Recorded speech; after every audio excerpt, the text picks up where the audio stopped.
Good morning, dear friends. Sound is okay? Yay.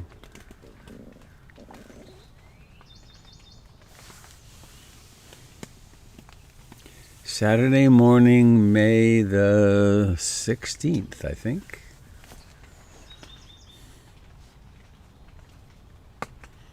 A slightly rainy morning. Just a few minutes ago, a little squall went through. And it's quite lovely. Quite lovely.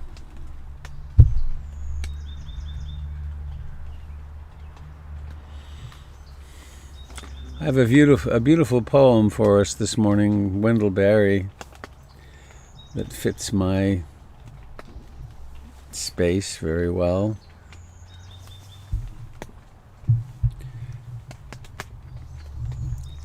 It's such a privilege that we have as a result of this technology to be able to gather together in community and certainly adequate social distance so we're not infecting each other with anything. And how important it is in these times when we're isolated from each other and when many of our distractions are not available to us. And I've been meeting with a lot of people, and there's a lot of challenge happening as the time goes on and as the novelty really wears off, and much the same as on retreat. The longer one goes with reduced distraction, the more the underlying dissatisfactions of our lives come forward. So here's a beautiful poem by Wendell Berry.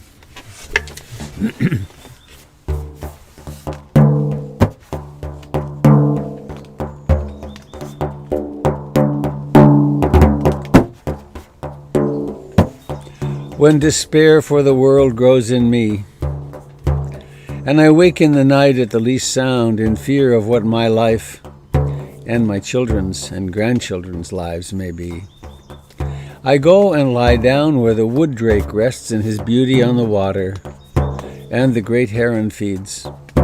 I come into the peace of wild things, who do not tax their lives with forethought of grief. I come into the presence of still water, and I feel above me the day-blind stars waiting with their light. For a time, I rest in the grace of the world, and I'm free.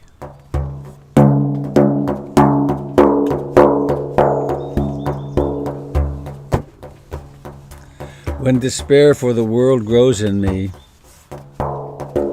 and I wake in the night at the least sound in fear of what my life and my children's and grandchildren's may be, I go and lie down where the wood drake rests in his beauty on the water, and the great heron feeds.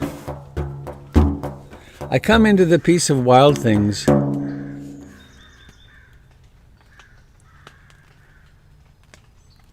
who do not tax their lives with forethought of grief. I come into the presence of still water, and I feel above me the day-blind stars waiting with their light. For a time, I rest in the grace of the world, and I'm free. I come into the presence of still water, and I feel above me the day-blind stars waiting with their light. For a time, I rest in the grace of the world, and I'm free.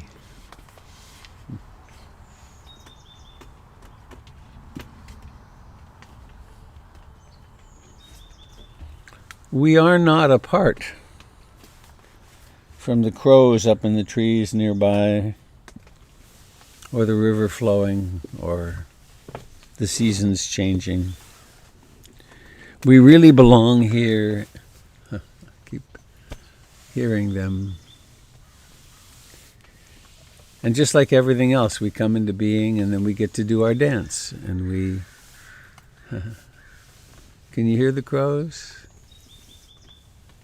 Yeah? A little bit. So, why not live skillfully? Why not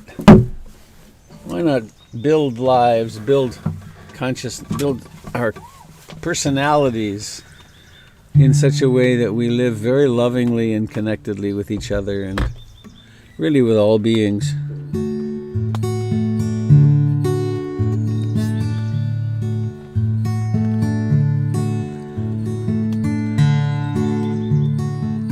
In case there's anybody here for the first time, my name is Robert Beatty. This is the Saturday morning edition of the Portland Insight Meditation Community Morning Meditation. And the refuges are about taking refuge in being awake, in the Buddha, in what we discover when we're awake, when we're seeing beyond the delusions of the mind, and Sangha, the community of practice, and the great community of which we're part, which includes all of life.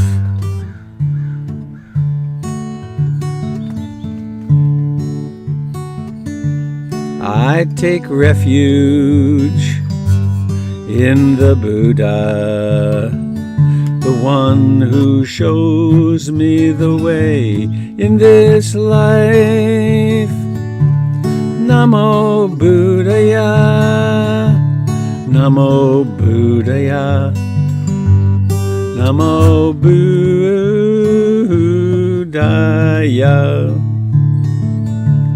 I take refuge in the Dharma, the way of understanding and love. Namo Dharmaya, Namo Dharmaya, Namo Dharmaya.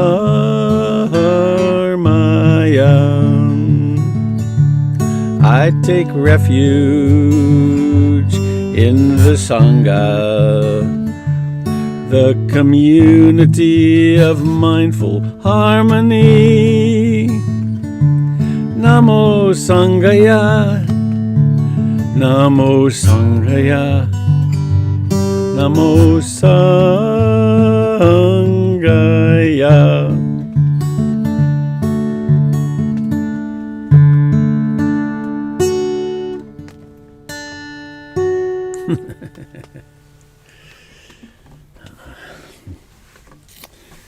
All right.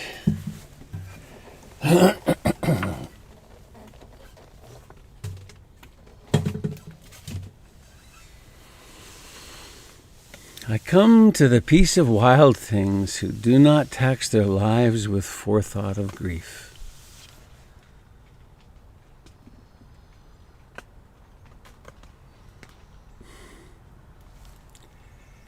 So here we are, in this moment,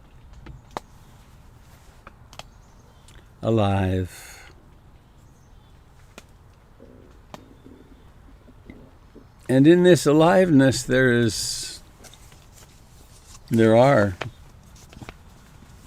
countless stimuli. The sense doors are wide open.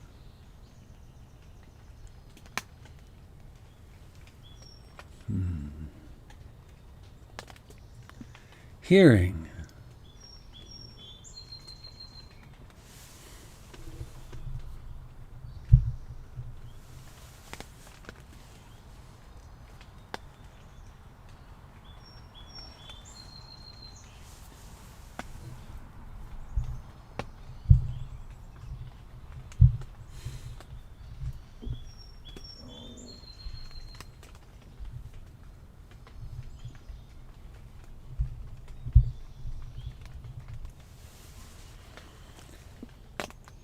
And the body sits comfortably upright.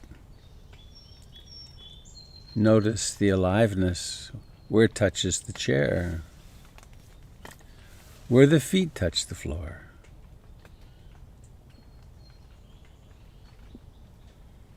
Notice the aliveness in the hands, in the fingers.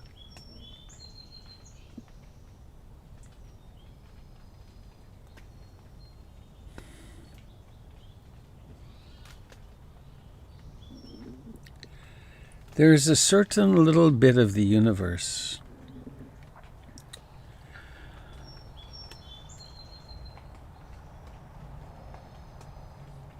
which is wired directly to consciousness through you.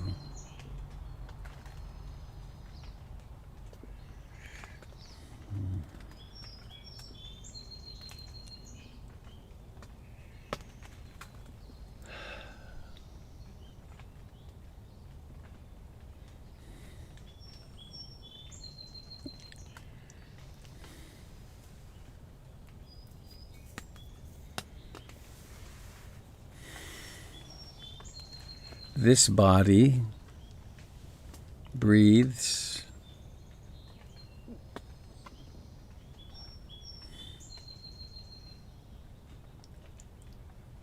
Why not exert that subtle effort of intention to be here in this body, in its radical aliveness?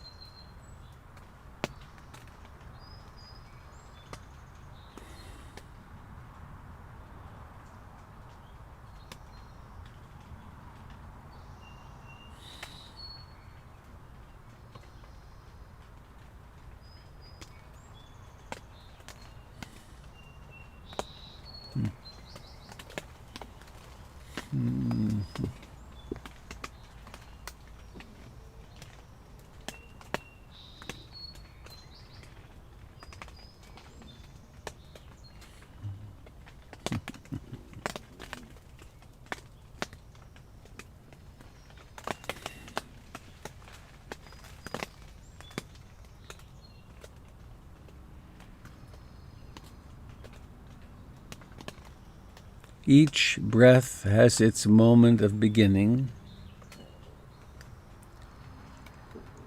It has its rising to fullness, its decline, and then its disappearance.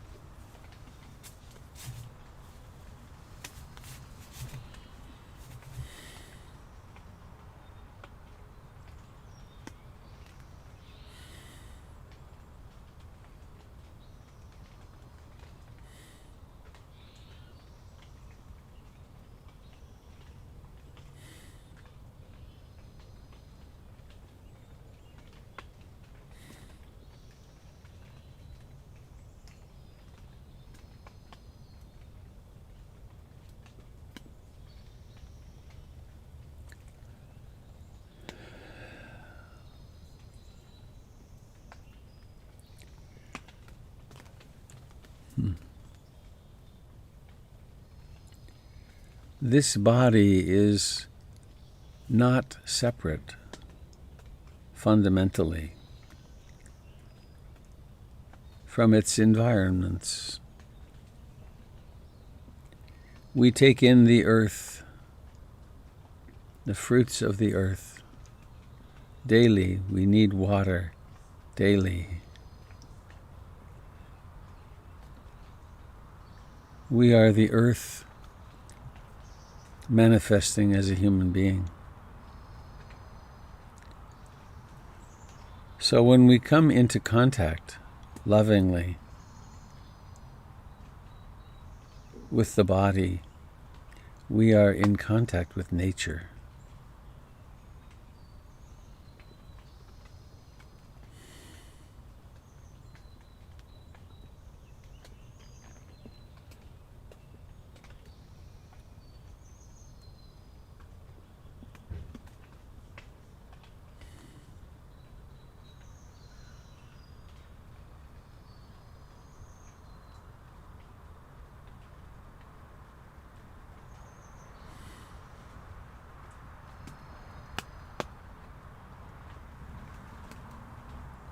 How intimately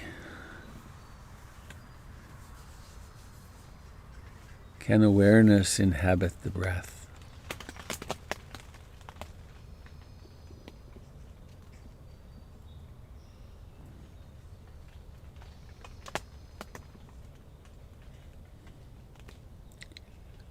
And when these little momentary pointillist sounds arise from raindrops, momentary concentration can penetrate deeply, present with this moment of sound, hearing.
When the mind wanders,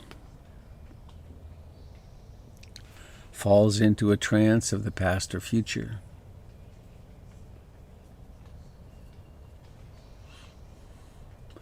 gets into trying to solve some problem, there comes a moment when awareness returns. That's a blessed moment, a moment of consciousness, a moment of awakening. And there's some sense of choice at that point. What shall I do? And for purposes of this practice, for this time, we might have it pre-decided that at such times I intend to return to the breath, to the arising and passing away of this breathing.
Sometimes it becomes possible to, in a way, spread awareness over the entire body.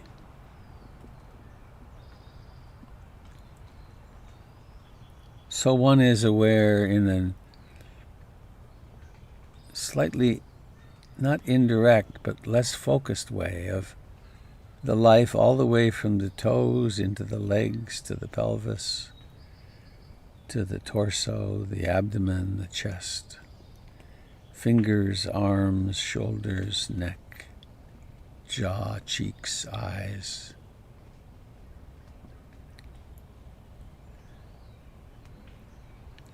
So one is aware of the entire body and the fact that it's breathing. This is referred to in the Satipatthana Sutra as mindfulness of the entire breath body.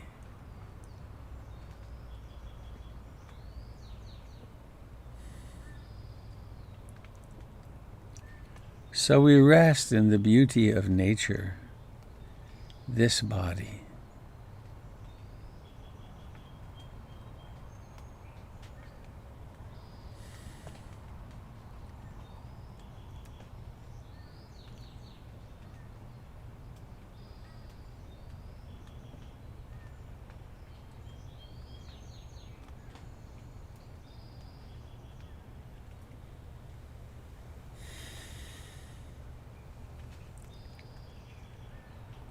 Now, of course, sometimes the hindrances are in full display.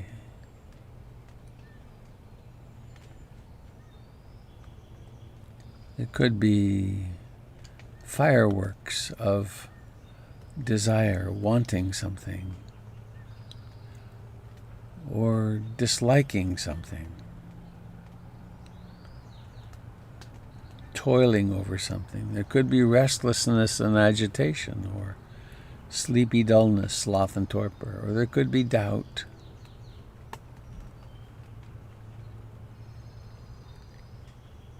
There could be some combinations of these. Worry with disliking.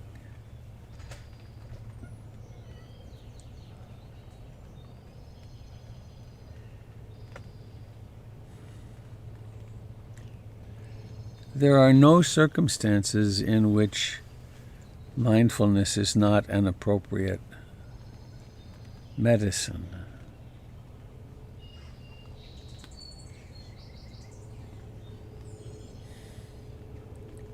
Mindfulness is the natural resting in our true nature.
We cultivate non-judgmental,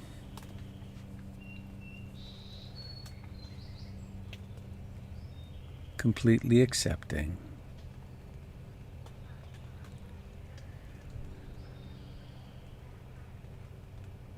presence, mindfulness, that which knows.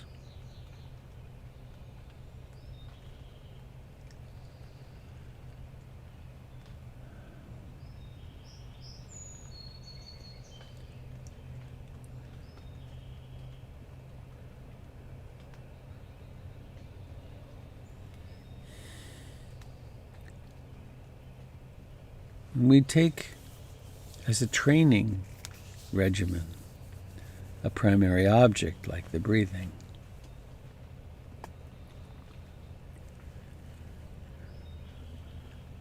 And then everything which occurs at the sense doors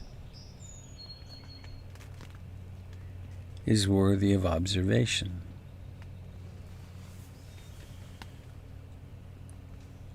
And there's a great skill and art we develop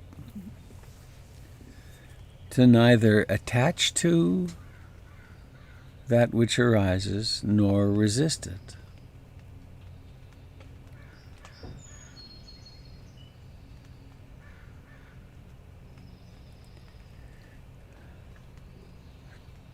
The sky provides a useful metaphor.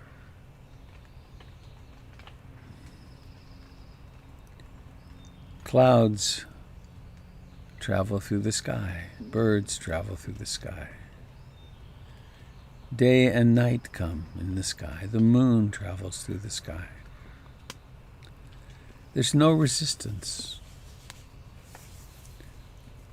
The sky and space are completely receptive.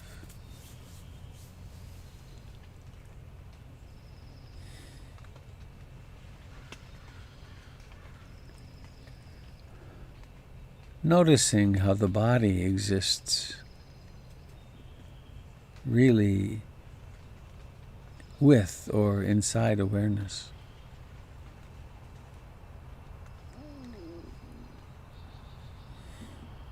The sensations of life arise and pass away with no resistance.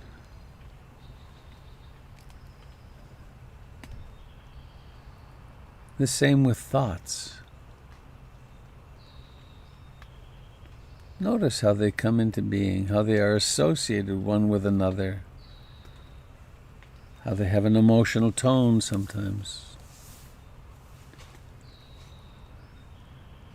Traveling through the mind's sky.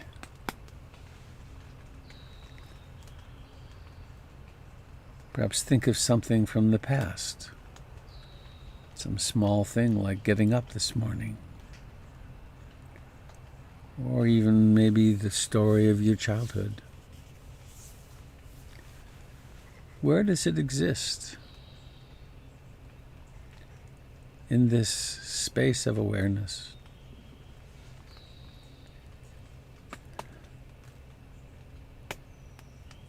Think of the future.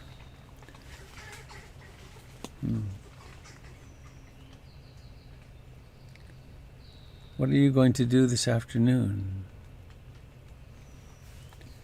That plan exists now in the space of consciousness.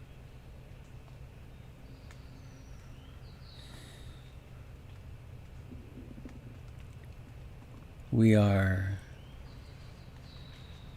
this that exists right now.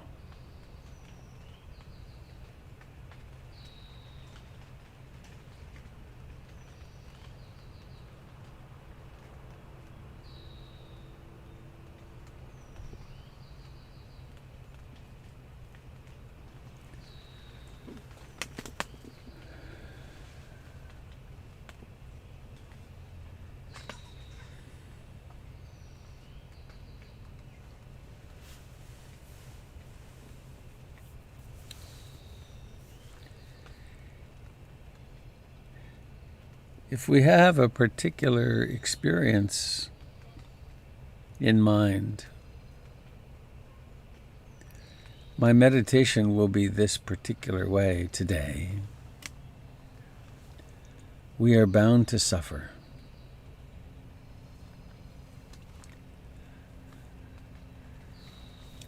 If instead we approach our practice with a willingness, I will open to what is.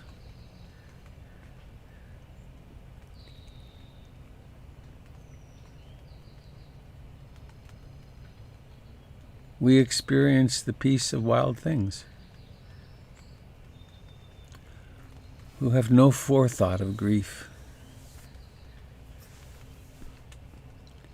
There's just now.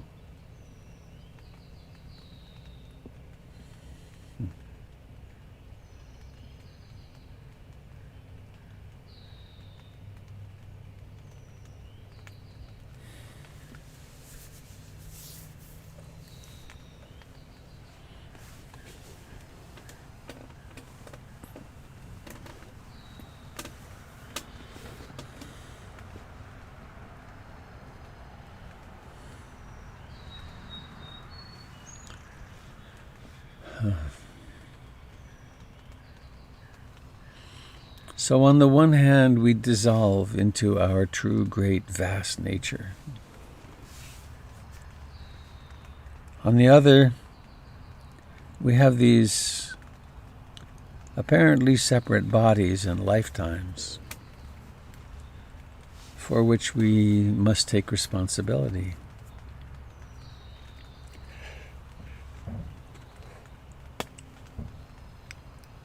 And so at the personal end of the great paradox,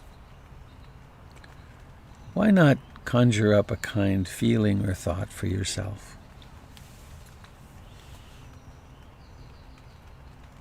The great I love you mantra, or just to become aware of your hands and your feet with great affection, great appreciation. Feel your tongue and remember how it is to speak and to be grateful and loving of that.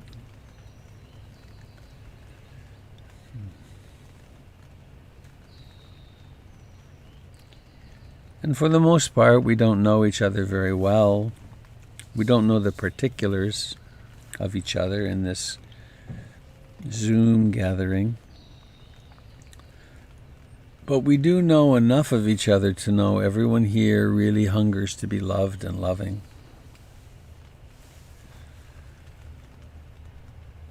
So why not think of some thought of blessing,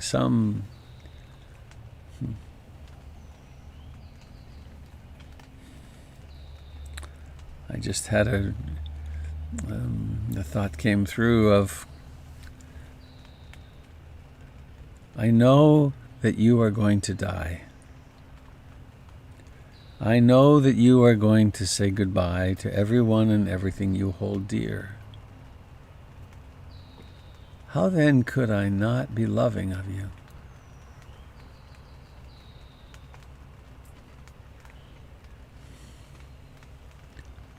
So whatever would in you provoke a sense of profound appreciation for each other, for the other,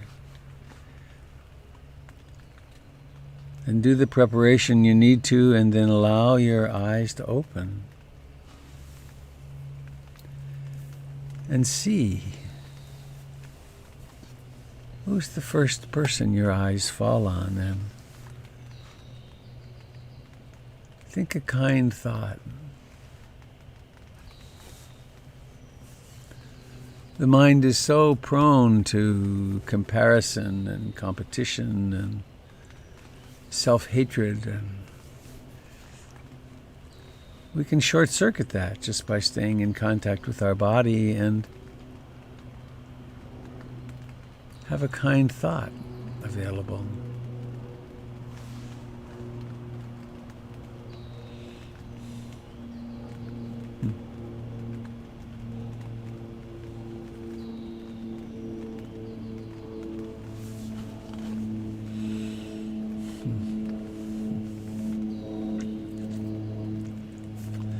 There's a little plane going over here. I have a practice of whenever I hear a plane and I'm conscious, I think for just a moment of the people sitting in that little aluminum tube, and I wish them well. Maybe wish them well with the hope that they're suddenly so flooded with delight and joy and feeling good that they have no idea what hit them. It's like, what was that? And then maybe they think about it for days. It's a little inflated, perhaps, on my part. But I received a very useful question yesterday that I want to share with you. What's wrong with desire? Why would desire be a hindrance? And of course, desire is an essential part of our makeup. If we didn't have desire, we wouldn't eat, we wouldn't drink, we wouldn't mate. The species would end. The issue is that desire is insatiable. There is no end of desire in feeding it. That the word nirvana quite literally means quenching. Quenching the ambition, the desire for something to be different. I want more pleasure, I want less pain, or I want to just become something different than I am right now. So the present moment is always colored with some dissatisfaction. I want. And this becomes really apparent in meditation. When we're just sitting here and the present moment is quite adequate, but I want something. I can't wait till this is over because I can have something. Actually, my teacher Munindra in India told a story. There's a sweet in India. You've probably had it. It's made out of milk solids, and it's a round ball, and it's super sweet. It's in the Sikhi sweet sugar syrup, and it's called gulab jamun. And at a certain stage in my life, I really liked them too. And he was on retreat and kept craving, wanting, desiring gulab jamun. He wanted gulab jamun, and he went to the market and ate something like 20. And he got so sick of them, he never wanted one again. But there are these obsessions that come along sometimes in meditation. And learning to work with them skillfully is very important, because when we can see them for what they are, it's like there's a hole, there's something I want, and I want it, and who is this I that's wanting? And then sometimes the wanting just disappears. And it's the obsession around the wanting that causes so much suffering. And it doesn't mean that all wanting is bad, but to be robotically, hypnotically captured by our desires is where a great deal of suffering comes from. And of course, the world of advertising knows very well how to manipulate our desires and to shape them. Watching my children and now stepchildren go through fashion and how they have felt they're so autonomous, and yet they're doing exactly what the media have told them to do, which is buy the next fashion. It's very interesting how programmed we can be. So that's a little reflection on desire. And I think with that, a word from our sponsor. Please remember that PIMC, the Portland Insight Meditation Community, persists during this time through your kind generosity. And if this is useful to you, then you could go to the portlandinsight.org website and make a contribution. And the best way for us is if that is done on a monthly basis, so that we can actually know what's happening with the finances. And it's a very central part of our spiritual practice, the practice of opening our hands and releasing the greed. And one other way to think of it is that if this, I've had so many people over the years tell me this practice and PIMC have changed my life for the better. Keeping that opportunity open for others to walk through the door to have their lives changed is really a very noble thing. And I guess one last thing, which is there are teachings on Zoom through PIMC. Monday night, Jim has his gathering on Monday nights, and then there's Tuesday, Wednesday, Thursday nights as well, and Tuesday morning. And there's a ton of stuff on the website, so I encourage you to go look at that and dive into the smorgasbord of Dharma that's on that site. So I'd now like to open up to your sharing. What's happening? What's really happening in your life right now? That makes sense to share in such an open forum, of course.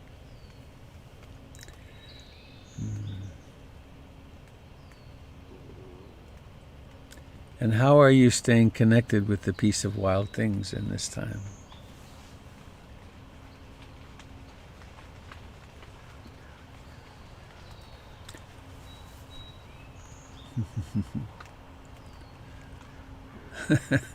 Hello, Jody.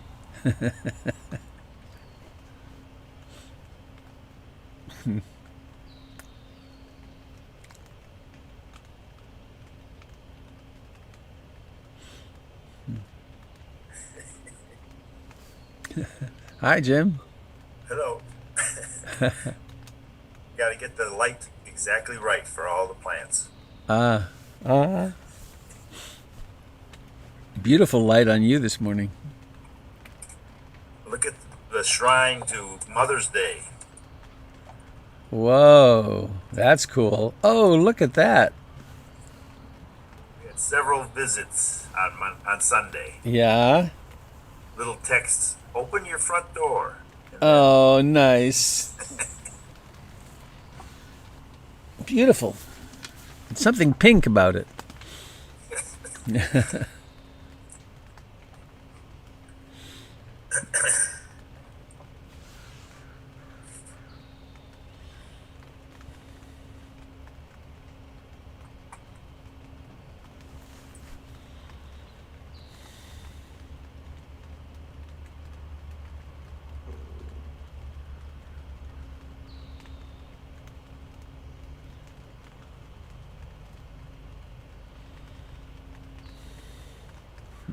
Robert. Good morning, Sangha.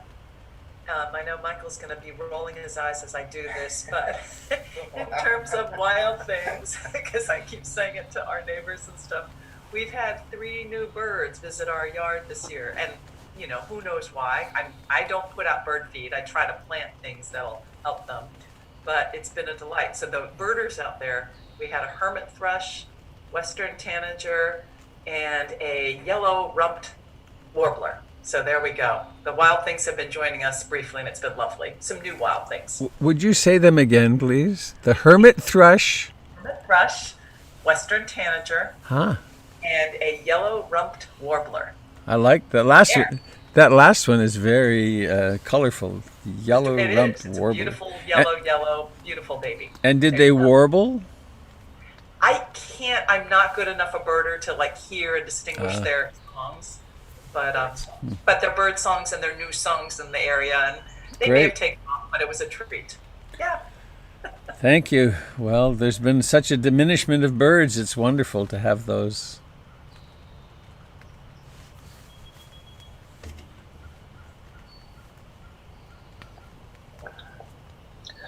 My brother lives out by Wilsonville out in the country, and he has motion activated movie cameras hanging on the trees and stuff outside of his place. And there's a cougar, a mountain lion, that comes through, a mother mountain lion. I think she's got 2 kittens this year. Comes through all the time. Great big thing. I mean, she's probably 100 pounds or something like that, and so she makes her way through. See her on the camera. What a trip. Cool. Keep the cats inside and dogs. They keep the dogs inside. They keep the cats inside. Yeah. When they go to walk the dog, they go carry the pistol, not to shoot the cougar, but to go bang bang in the air. Get the cougar away if needed, which they haven't ever needed to do. Right. Huh. Wilsonville. Well, we are on their turf. Good morning, Robert.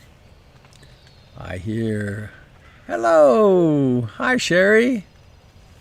I was talking some time ago, I mentioned the eagles soaring and the fact that I monitor a nest that I can see through a scope on a tripod. I've been monitoring it for 15 years. So this year, just this last week, I have to wait because the nest is so far away and so high before I can see whether there's any babies or not. So I can tell, of course, by the movement of the parents, if she or he is sitting or if they're up and they're obviously feeding something. Last week, I finally saw a little gray fuzzy head sticking up above the edge of the nest. Wow. And it's always exciting to me. Doesn't matter. Year before last, they had triplets. They all fledged. And this year so far, I only see one little fuzzy head. But it's just grand knowing that happens. Every year I can look forward to it. Every year. And they just know what to do. Yeah, it's wonderful. Thanks, Sherry.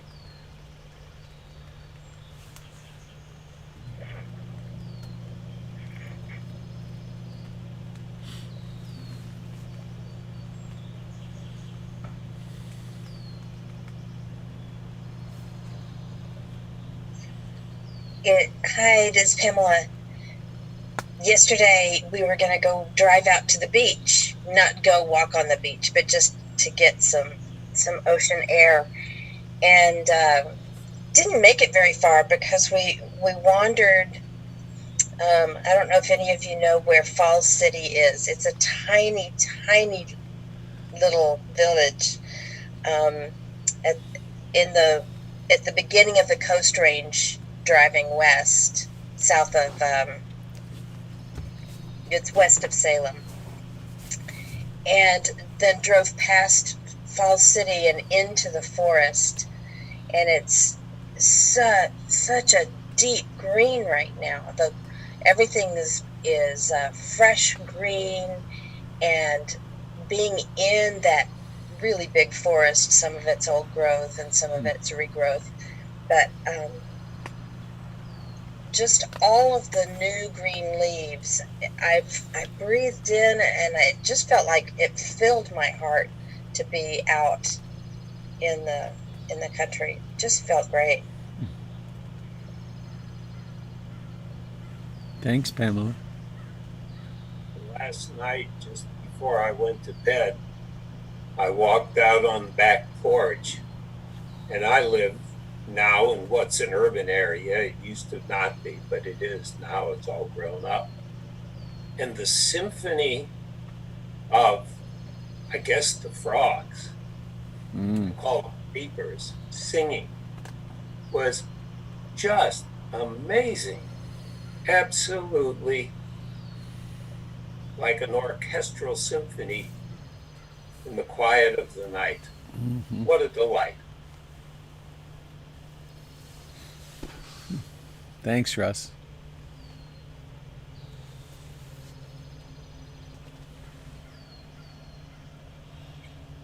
Good morning. Hello. I'm Ego with the COVID haircut that goes by Doug. And growing up in southeast Portland in the 60s, we would never see bald eagles because of DDT. And yesterday I was playing outlaw tennis at an undisclosed location.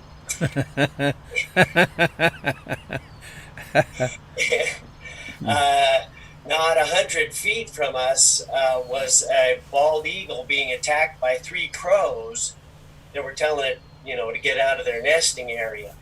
That was a pretty good aerial battle. Huh. Who won? The crows always win, the eagle leaves.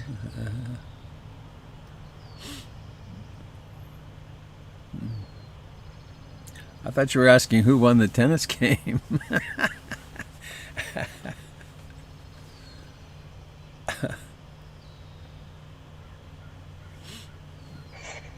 Hello, Robert.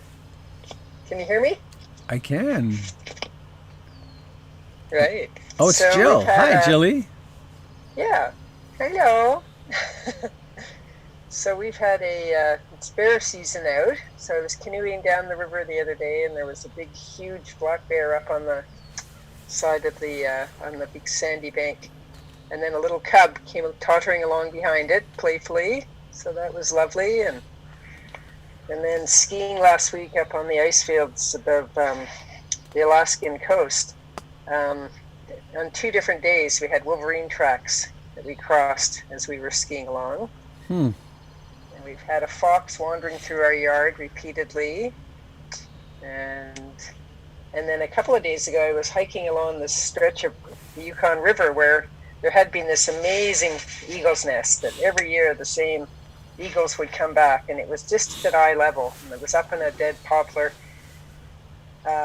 just down the slope, so you could actually look into the nest, and Wow. It just did not seem to mind people being there. So every year we'd keep track of the chicks and the fledging and and the adults, and then last year we went out one day and it had broken in a windstorm. Huh. The nest was just shattered on the ground below. And they'd already had their chicks, or their eggs, not their chicks. So and then all summer they seemed to be hanging around the parents. So we just felt for them. And then a couple of days ago, walking, saw this eagle flying with a stick across the other side of the river. We followed it, and it led to a new nest way up on the other side of the river, high up on the slope. Nowhere near as good a viewing spot.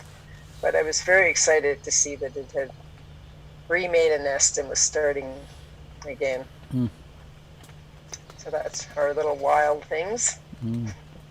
I was just struck with the comforting intuition that nature is continuing just fine.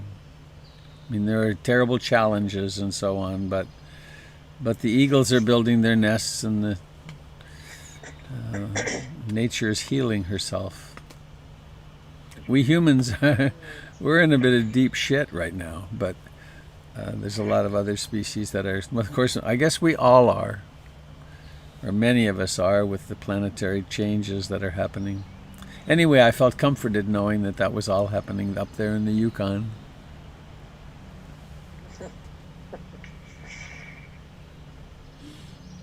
Thanks, Jelly.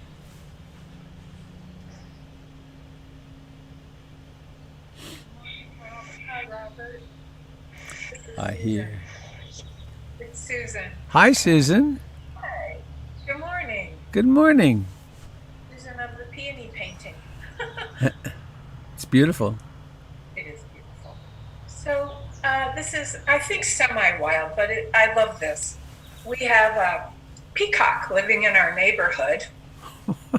Mostly lives at the neighbor's house. A couple of years ago as a youngster, and we call him Romeo. We've named him Romeo because every afternoon he comes into our yard and does his full. He flirts with our chickens. Yes, exactly.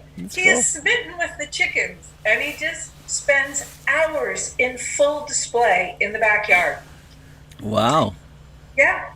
And then about 7 o'clock in the evening, we escort him back home because he's very loud at night, so we don't want him roosting in our trees. That's our What a second trip. story. What a trip. Huh. Yeah. Thank you. The squirrels at my house were making nests a couple of weeks ago, getting branches and then hopping into the tree, and they got a hollow spot there. It was fun watching them. And this morning, one of the crows that come through had a big patch of a big chunk of dry grass in its beak. It looked like it was going to make a nest also.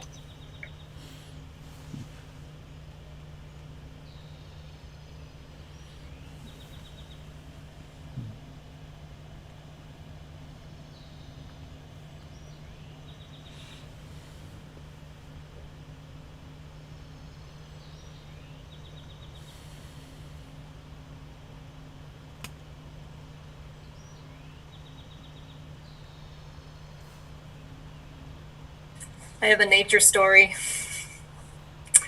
Hi, Stephanie. Hi.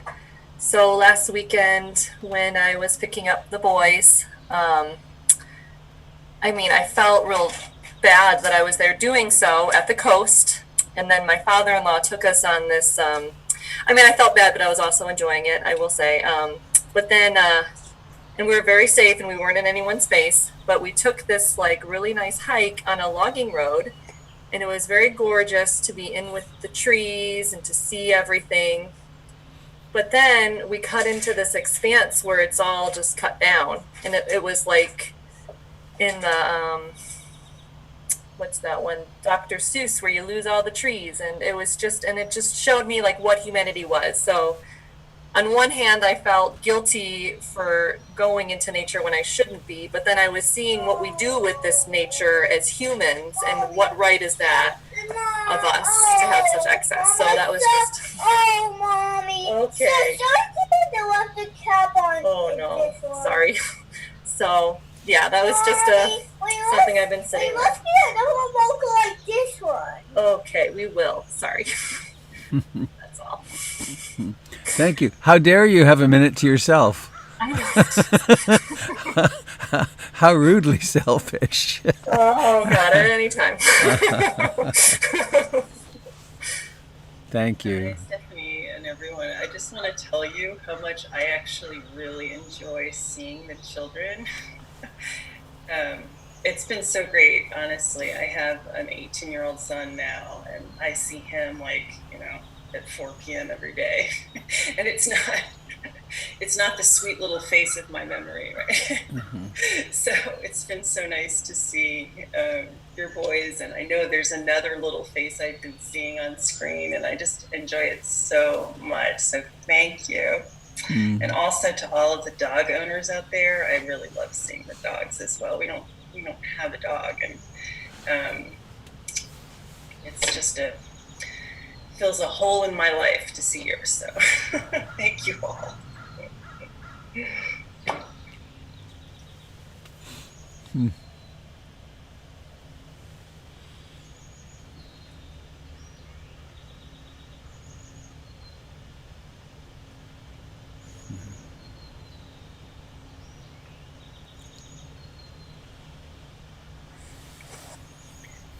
I want to briefly and utterly appreciate that poem you chose today, Robert. The Peace of the Wild Things so represents all the things that sprout in our mind and all the sharing we've had from each person on this call about the wild things that we live amidst, that we are part of, that we are the earth occurring in the form of us right now, and how that's going to change. Thanks, Had. Thank you. And enjoy the wild thoughts that arise.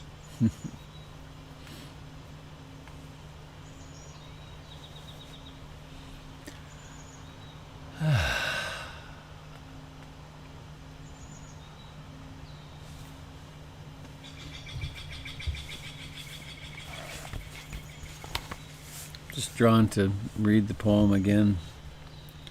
When despair for the world grows in me, and I wake in the night at the least sound, in fear of what my life and my children's and grandchildren's lives may be, I go and lie down where the wood drake rests in his beauty on the water and the great heron feeds.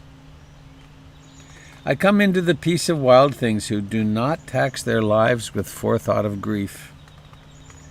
I come into the presence of still water, and I feel above me the day-blind stars waiting with their light.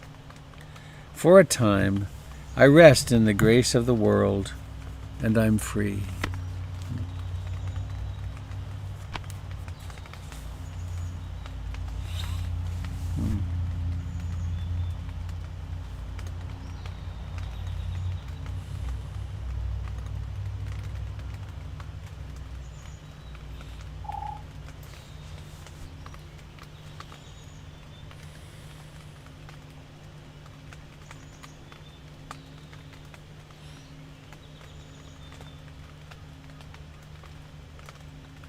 Good morning.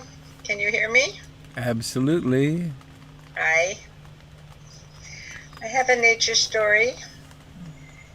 Where I'm staying right now, there's an artificial pond, and I've been watching. It's got some domestic black swans on it, and it has 4 cygnets. Huh. But what's been so much fun to watch is this mama duck who's been taking care of 25 ducklings. I swear, and they've started, I think what happened was that there were several mothers who split and left these little babies, and she took them all on. And she's been shepherding them around the pond every day. They're almost full grown now, and they still collect together, and they sleep together on the bushes, and they go swimming together all over the pond. And it has just been such a delight to watch how she's adopted. I mean, she's had to, I don't think she possibly could have had 25 ducklings herself. And the story that people around there told me is that some other ducks chased the moms away, and that's how it ended up happening. But it's been a delight for me every day to go there and watch her swimming so calmly, and all her little brood swimming around with her. And so it's been so sweet. Thank you. Yeah, so cute.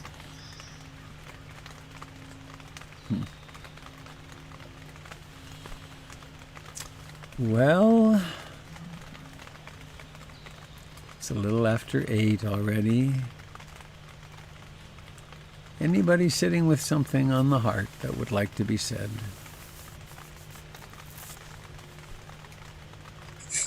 Hi, everybody. This is Natasha. Can you hear me? Absolutely. Hi, Natasha. Hi. I would like to share really quickly a Mary Oliver poem that this has been making me think of that I think fits with what we've all been sharing.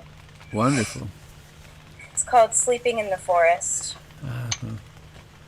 I thought the earth remembered me. She took me back so tenderly, arranging her skirts, her pockets full of lichens and seeds. I slept as never before, a stone on the riverbed. Nothing between me and the white fire of the stars, but my thoughts, and they floated light as moths among the branches of the perfect trees. All night I heard the small kingdoms breathing around me, the insects and the birds who do their work in the darkness. All night I rose and fell, as if the water grappling with luminous doom. By morning I had vanished at least a dozen times into something better. Thank you. What's the last word? I have vanished into something? Better. Something better. Yeah. Lovely. Thank you.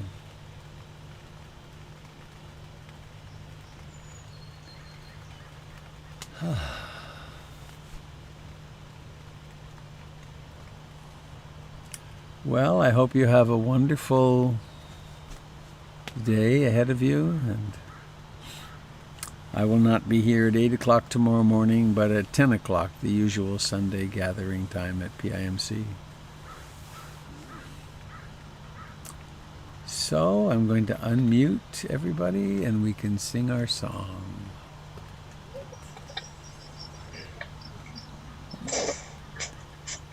Oh, there's several children. Hi.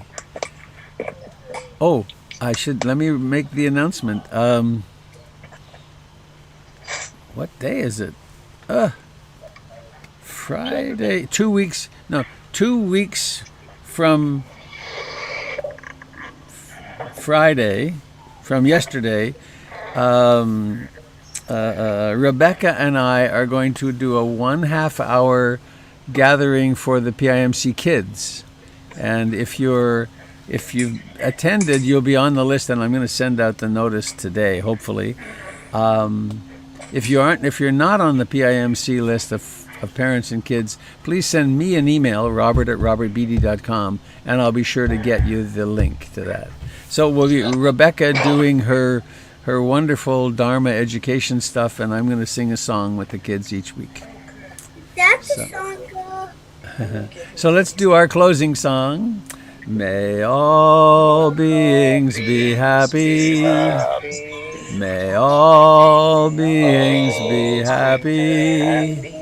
May all beings be happy. Sadhu, sadhu, sadhu. Thank you for tuning in. See you later, everybody. Thank you. Bye-bye. Goodbye, friends on YouTube.